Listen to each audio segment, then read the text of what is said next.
Hey guys, मैं रोहित मौर्य एक बार फिर से आप सभी का स्वागत करता हूं अपने YouTube channel back to science classes में।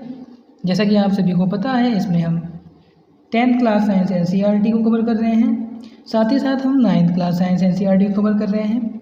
अब तक हमने लेसन 1 को कंप्लीट कर लिया है, जिसका नाम था हमारे आसपास के पदार्थ। तो उसमें हमने पदार्थों के बारे में पढ़ा था। तो फर्स्ट लेसन में हमने पदार्थों के भौतिक गुणों के बारे में पढ़ा था, जिसमें हमने पदार्थों की 3 अवस्थाओं के बारे में पढ़ा था: ठोस अवस्था, द्रव्यावस्था, साथ ही साथ गैस अवस्था। और हमने 2 अवस्थाओं के बारे में और पढ़ा था, जिसमें हमने बोस कंडेंसेशन के बारे में पढ़ा था और कणाद अवस्था के बारे में पढ़ा था।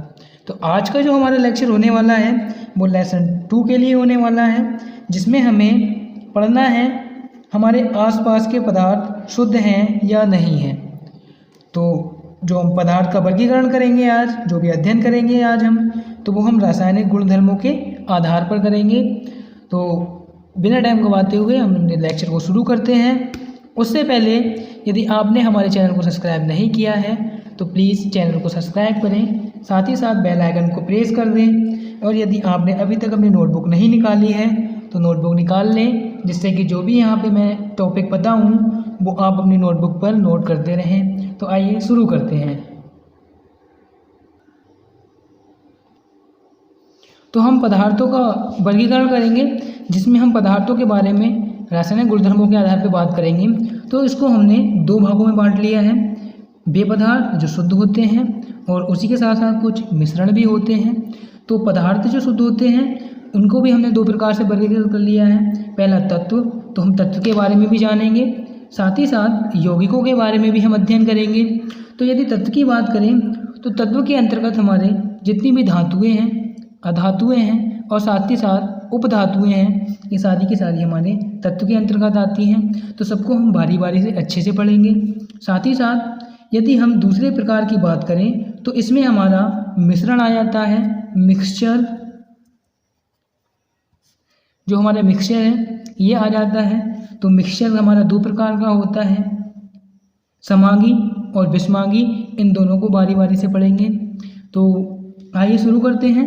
हमारा पहला टॉपिक है, तो पहले टॉपिक में हम पढ़ेंगे शुद्ध पदार्थ, मतलब प्योर।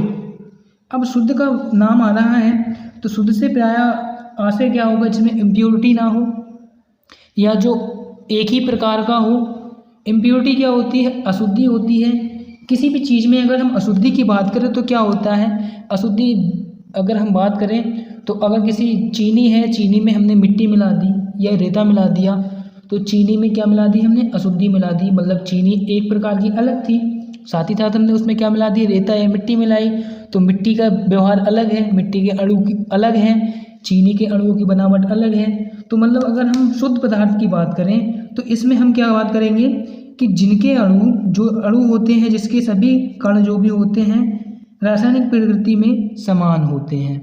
मतलब अगर हम उनकी रासायनिक प्रकृति के बारे में बात करें तो उनकी प्रकृति कैसी होती है? समान होते हैं। शुद्ध पदार्थ एक ही प्रकार के कणों से मिलकर बने होते हैं। अब एक ही प्रकार से बने होते हैं। यदि हम यहाँ पर सोने की बात करें, हम सोने के आभूषण की बात करें, तो जो भी सोने के आभूषण हैं वो किसके अणुओं से मिलकर बने होंगे? उसमें सोने के छोटे छोटे अणु मिले होंगे। अब बात करें लोहे की कील की अगर हम, तो लोहे की कील क्या होती है? लोहे से मिलकर के बनी होती है। अब जब कील बनी होगी तो लोहे के उसमें छोटे छोटे लोहे के बहुत सारे अणु होंगे। तो अब हमारी लोहे की कील किस अवस्था में होती है? ठोस अवस्था में। तो इसी प्रकार तो जो भी हमारे छोटे छोटे अणु उसमें मिले होंगे वो भी कैसी अवस्था में होंगे? ठोस अवस्था में होंगे।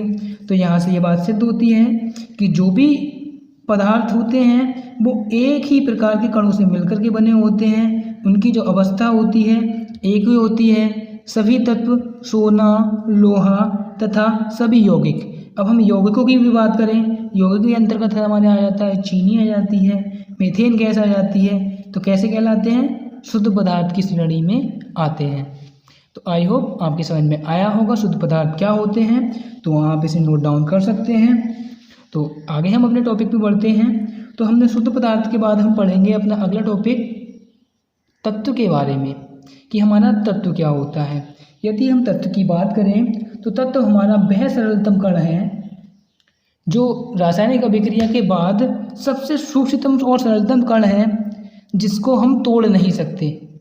सबसे छोटी इकाई, अगर शुद्धतम सबसे छोटी इकाई की बात करें तो हमारा तत्व कहलाता है। अब तत्व हमारे बहुत सारे प्रकार के हैं। तत्व के अंदर हमारे धातुएं भी आ जाती हैं, अधातुएं भी आ जाती हैं, साथ ही साथ हमारे उपधातुएं भी आ जाती हैं। यदि हम तत्व के बारे में विस्तृत अध्ययन करें तो हमारे लिए कक्षा 10 की किताब में हमारे लिए आवर्त सारणी दी हुई है, जिसमें हमारे लिए तत्व को बहुत अच्छी तरीके से समझाया है। तो थोड़ी सी उसके बारे में हम ज्ञान ले लेते हैं। तो जो हमारे आवर्त सारणी है उसमें जो तत्वों की संख्या है वो 118 हमारे लिए दी हुई है। तो उसमें विभिन्न प्रकार की धातुएं हैं, अधातुएं हैं, बहुत प्रकार के तत्व दिए हुए हैं, तो उनका अध्ययन भी हम करेंगे। तो यहाँ पर हमारे लिए आवर्त सारणी दी हुई है, तो इसमें हम अध्ययन करेंगे तत्वों के बारे में। तत्वों में हमने पढ़ना है अभी धातु, अधातु, उपधातु के बारे में। तो आवर्त सारणी को समझने के लिए हमें जानना होगा कि किस तरफ क्या दिया हुआ है। तो आवर्त सारणी में टोटल हमारे अभी तक 118 तत्व हमारे लिए प्राप्त हो गए हैं, जिनको हमने कुछ विशेष एलिमेंटों को, जो भी हमारे तत्व हैं, उनके गुणधर्मों के आधार पर अलग अलग व्यवस्थित कर दिया है। तो यहाँ पर आप देख पा रहे होंगे कि धातुओं को हमने प्रदर्शित किया है कुछ इस तरीके से। ये जितने भी हैं यहाँ तक ये सारी की सारी धातुएं हैं। इसी प्रकार अगर हम उपधातु की बात करें तो उपधातु के गुणधर्म क्या होते हैं कि उपधातु जो होती हैं ना तो धातुएं होती हैं ना ही अधातुएं होती हैं। तो उपधातु को हमने कुछ इस तरीके से यहाँ पे डिफाइन कर दिया है। अब हम बात करेंगे अधातुओं की। तो अधातुओं को हमने जो शेष बची हुई इनके गुणधर्मों के आधार पर हमने इन्हें अलग कर दिया कि इतनी जो भी बची हुई हैं वो हमारी अधातुएं हैं। यदि हम धातुओं की बात करें तो धातुएं धनाभिसित होती हैं, इन पर पॉजिटिव चार्ज होता है, क्योंकि ये आसानी से इन पर जो उपस्थित इलेक्ट्रॉन होते हैं उनको डोनेट कर देती हैं, त्याग देती हैं और खुद धनायन बना लेती हैं। इसी प्रकार अगर हम अधातु की बात करें तो अधातु जो होती हैं वो इलेक्ट्रॉन को एक्सेप्ट करती हैं, ग्रहण कर लेती हैं दूसरी धातुओं से।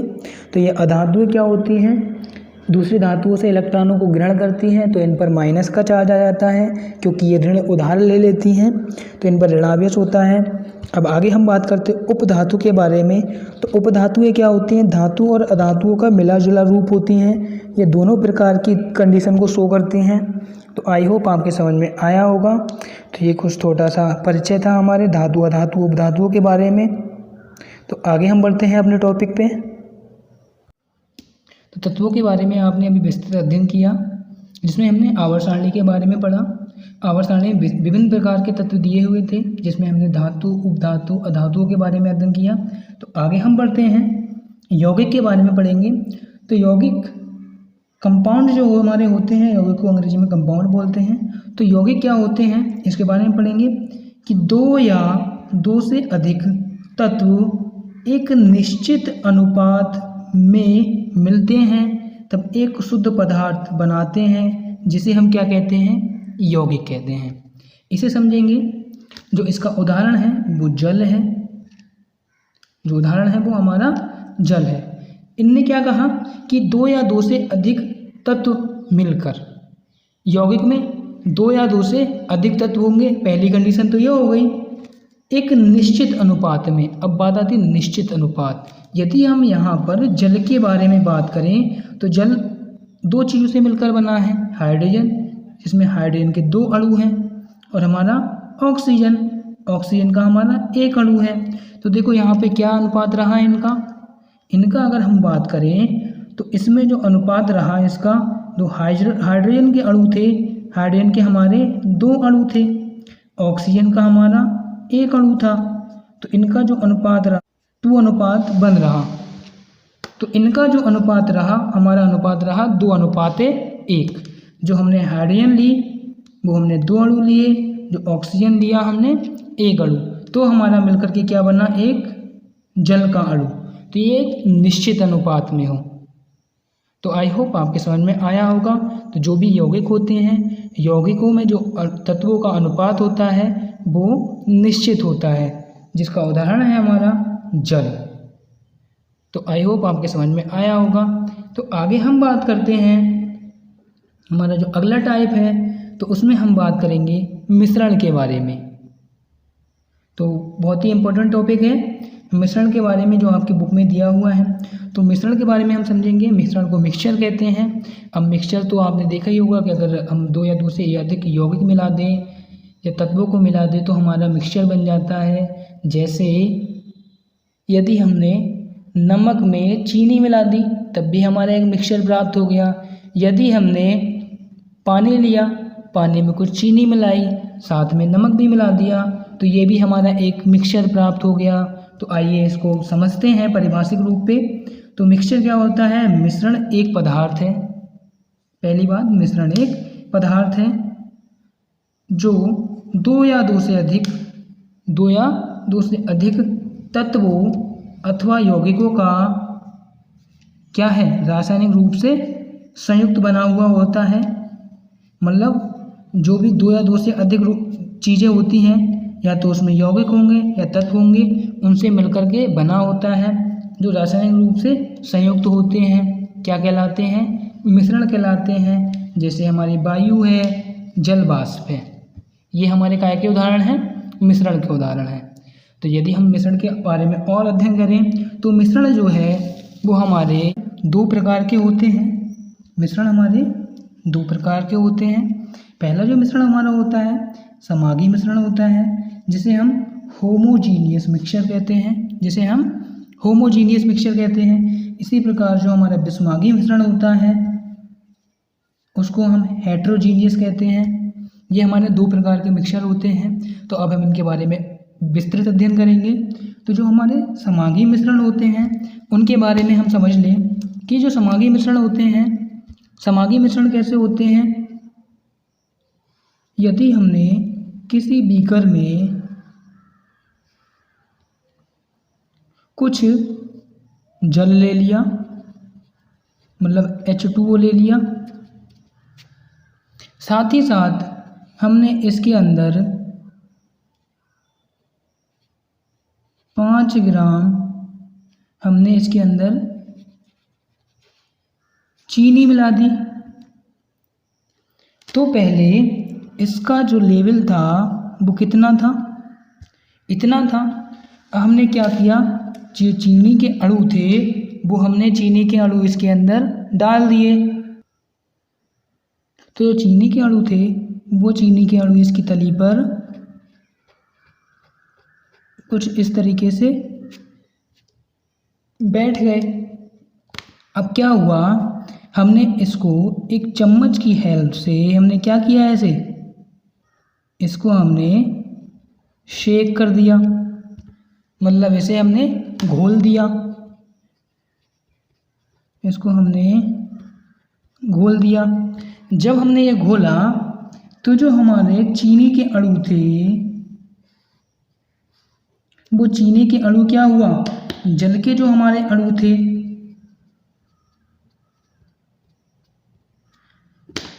जो ये वाले अणु हैं वो हमारे जल के अणु हैं। तो ये चीनी के अणु थे, वो चीनी के अणु क्या हुए, इन जगहों पर जो हमारे रिक्त स्थान था, इन जगह पर व्यवस्थित हो गए। मतलब इनने कैसा मिश्रण बना लिया, जो चीनी के अणु थे इन दोनों ने मिलकर एक समांगी मिश्रण बना लिया। समांगी मिश्रण अब हम समझेंगे कि हमने इतना सारा क्यों पढ़ा, कि समांगी मिश्रण क्या होता है। कि समांगी मिश्रण में हम जिन चीज़ों से मिश्रण बनाते हैं उनको हम आसानी से पृथक नहीं कर सकते। तो जो हमने जल में चीनी के अणु घोले, तो चीनी के अणु जो थे वो जल के अणु के साथ कुछ जो रिक्त स्थान बचा हुआ है उसमें इस तरीके से व्यवस्थित हो गए कि इनको अलग करना असंभव हो जाता है। मतलब हमें जब चीनी को जल में घोलते हैं तो हमें ये पता ही नहीं चलता कि चीनी के अणु कहाँ हैं और जल के अणु कहाँ हैं। इनको हम नॉर्मली अलग नहीं कर सकते, जिसमें जो अणु हैं वो एक दूसरे के साथ इस तरीके से व्यवस्थित हो जाते हैं कि हम आपस में दोनों में चीनी और जल में विभेद नहीं कर सकते।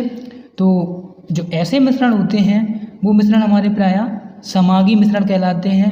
तो आपको इस उदाहरण से अच्छे से समझ में आया होगा। तो अब हम इसकी परिभाषिक रूप में देख लेते हैं कि अगर हम बात करें वे मिश्रण जिनमें पदार्थ परस्पर पूर्ण रूप से मिश्रित होते हैं, मतलब जो मिश्रण जो होते हैं इनमें क्या होता है, समांगी मिश्रण में जो भी पदार्थ होते हैं पूर्ण रूप से मिश्रित होते हैं, मतलब सारे के सारे पूर्ण रूप से घुल जाते हैं और एक दूसरे से अविभेद होते हैं। अविभेद का मतलब होता है अलग अलग करना, कि हम उनमें देख करके अंतर नहीं कर पाते कि इसमें जल के अणु कौन से हैं और साथ ही साथ हमारे दूसरी, अगर हम इस उदाहरण की बात करें तो इसमें हमारे जल के अणु कौन से हैं और हमारे चीनी के अणु कौन से हैं। तो ये जो मिश्रण होते हैं वे मिश्रण समांगी मिश्रण कहलाते हैं, जैसे जल में शर्करा यानी कि शरबत घोलना, ये हमारा किसका उदाहरण है, हमारा समांगी मिश्रण का उदाहरण है। तो आई होप आपको अच्छे से समझ में आया होगा। तो हम बढ़ते हैं इसके अगले प्रकार पर, विषमांगी मिश्रण पर। आगे हम पढ़ेंगे विषमांगी मिश्रण किन्हें कहते हैं। तो विषमांगी मिश्रण को नाम से ही पता चल रहा है, विषम, विषमांगी मतलब विषम। तो इसमें जो हमारे मिश्रण में जो हमारे तत्व मिले होंगे, जो भी यौगिक मिले होंगे, वो विषम का मतलब असमान होंगे, आपस में एक जैसी अवस्था में नहीं होंगे। तो अगर हम बात करें विषमांगी मिश्रण की, तो हमने कोई बीकर ले लिया, इस बीकर में हमने कुछ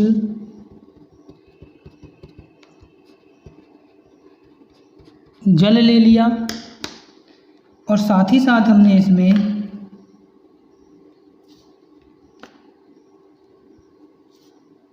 कुछ बालू डाल दी। हमने इसमें बालू मतलब रेत डाल दी। तो रेत क्या होगी, रेत यहाँ तली पर नीचे नीचे बैठ जाएगी।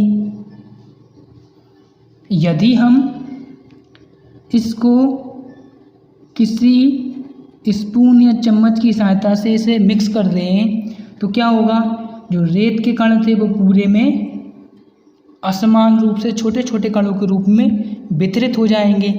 लेकिन कुछ समय बाद अगर हम इसे रखा रहने दें तो हम क्या अपनी आंखों से देख करके विभेद कर सकते हैं कि जो तली पर जो उपस्थित होंगे वो काय के कण होंगे, वो रेत के कण होंगे और ऊपर ऊपर हमारा जल इकट्ठा हो जाएगा। तो हम विषमांगी मिश्रण में आसानी से विभेद कर सकते हैं कि ये किस किस चीज़ से मिला हुआ है। तो यदि हम जल में रेत को घोल दें तो कोई भी आसानी से पता कर सकता है कि ये मिश्रण किस चीज़ का है, क्योंकि रेत के अणु हैं वो जल में घुलित नहीं होंगे, वो दिखाई देने लगेंगे छोटे छोटे कणों के रूप में। इसी प्रकार यदि हम जल में कोयले को पीस करके घोल दें तब भी हम उसे अलग कर सकते हैं। तो ऐसे मिश्रण जो विभिन्न अवस्थाओं में होते हैं या मतलब समान रूप से उनके अणु मिले हुए नहीं होते हैं या जिन्हें हम आसानी से विभेद कर सकते हैं, हमारे विषमांगी मिश्रण कहलाते हैं। तो आई होप आपके समझ में आया होगा। तो अब हम इसकी परिभाषा को देख लेते हैं। विषमांगी मिश्रण वे मिश्रण जिसमें पदार्थ पृथक रहते हैं, पृथक का मतलब अलग अलग रहते हैं, और एक पदार्थ छोटे कणों या छोटी छोटी बूंदों या बुलबुलों के रूप में दूसरे पदार्थ में हर जगह फैला रहता है। क्या कहलाता है, विषमांगी मिश्रण कहलाता है, जैसे बालू तथा जल का मिश्रण। तो आई होप आपको ये वीडियो पसंद आई होगी। यदि आपको हमारी ये वीडियो पसंद आई है तो इसे लाइक करें, हमारे चैनल को सब्सक्राइब करें, साथ ही साथ बेल आइकन को ज़रूर प्रेस कर दें और हमारी वीडियो को ज़्यादा से ज़्यादा शेयर करें। तो थैंक यू फॉर वॉचिंग।